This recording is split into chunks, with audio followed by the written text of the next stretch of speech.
So if you had your head under a rock last week, the SEC has finally approved spot Bitcoin ETFs for trading. Since then, over $1.5 billion of inflow has occurred, surpassing expectations from many analysts. Now, if all this is happening, then why is Bitcoin down more than 10% from last week's high? I want to dive into this today, as well as what my expectations are for the long term. So let's begin. Hey everybody, Tom here. Welcome all newcomers to the channel. We got a lot to unpack today. So yeah, Bitcoin in the last week has ranged from near highs of 49,000 to near lows of 41.5. And that range has literally happened in the scope of 24 hours between January 11th and January 12th. If the news is so good, then why the sell-off and what comes next? Let's answer those questions now. So first, the sell-off. GBTC is one of the largest Bitcoin ETFs, and until last week, it traded off the futures contracts. And the ETF has been underpriced for the longest time compared to the physical spot of Bitcoin. In recent days, however, they changed course and switched from a futures-based ETF to a spot-based ETF.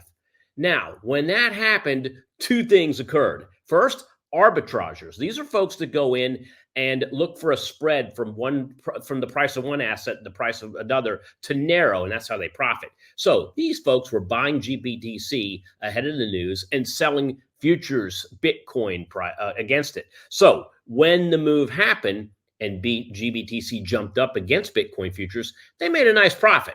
The other thing that happened was position traders who've been sitting in this ETF that was underpriced compared to Bitcoin. Once that announcement was made, that price of GBTC jumped, and they had finally a reason to sell GBTC. Anyway, since then, there's been outflows of over $600 million in GBTC. That's put a strain on Bitcoin, because now, as GBTC is trading near spot price, any sell-off in this ETF could put pressure on BTC, and we saw exactly that.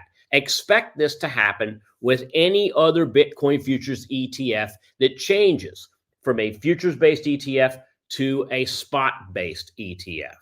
So, second question is, where do we go from here? Well, the short term is volatile and most likely uncertain. The outlook for Bitcoin and crypto as a whole remains solid. And just look at this chart from last year when BlackRock first announced the filing of a spot Bitcoin ETF.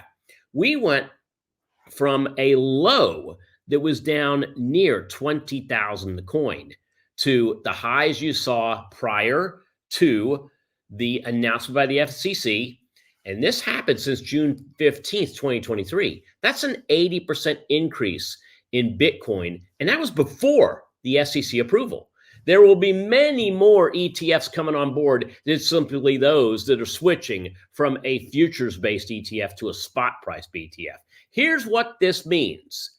First, we have lower fees. There's going to be a much easier on-ramp for institutional investors compared to direct ownership through things like Ledger, Coinbase, Robinhood, etc.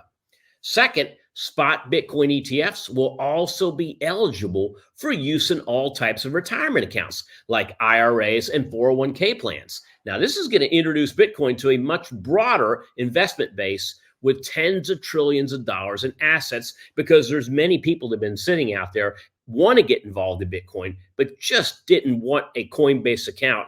And they didn't like to hear the words private keys, as well as a lot of the illicit and illegal trading or using Bitcoin for illegal purposes that they've been told for so long on mainstream media. This introduces that group to something that has custodian, that's something that's actually safer and easier for them to digest. So think about this. Even a tiny 1% asset allocation to Bitcoin will mean billions in new inflows to BTC. Experts are expecting tens of billions of inflows.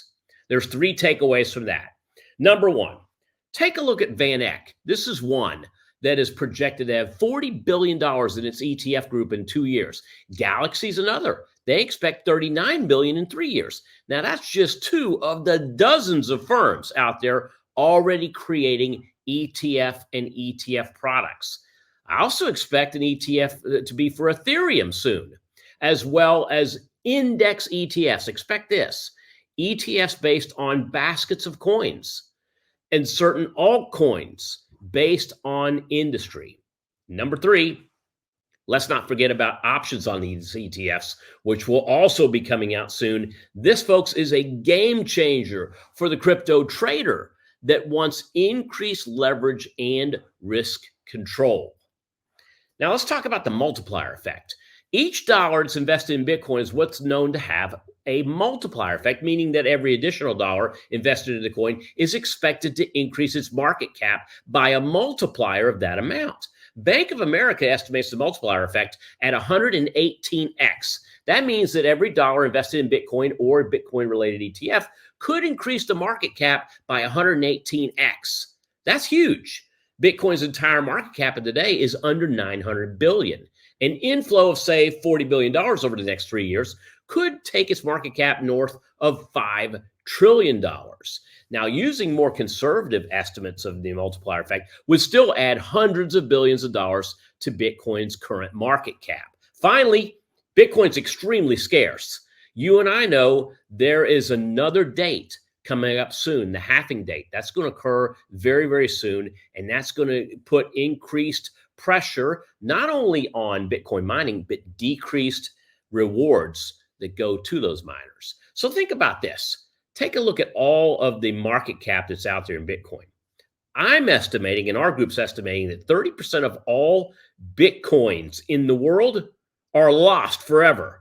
That leaves 70%. Of those 70%, about 70% of that number is owned by hodlers. Now, these are folks that have had these Bitcoins for years and have no intention of selling them anytime soon. So in summary, to add it all up, it means that this could be viewed as the biggest historical event in Bitcoin and crypto as a whole.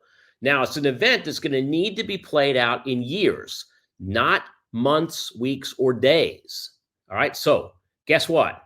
Hodl on tight, cryptocurrency traders, because I believe it's going to be a historic ride. I hope to see you there.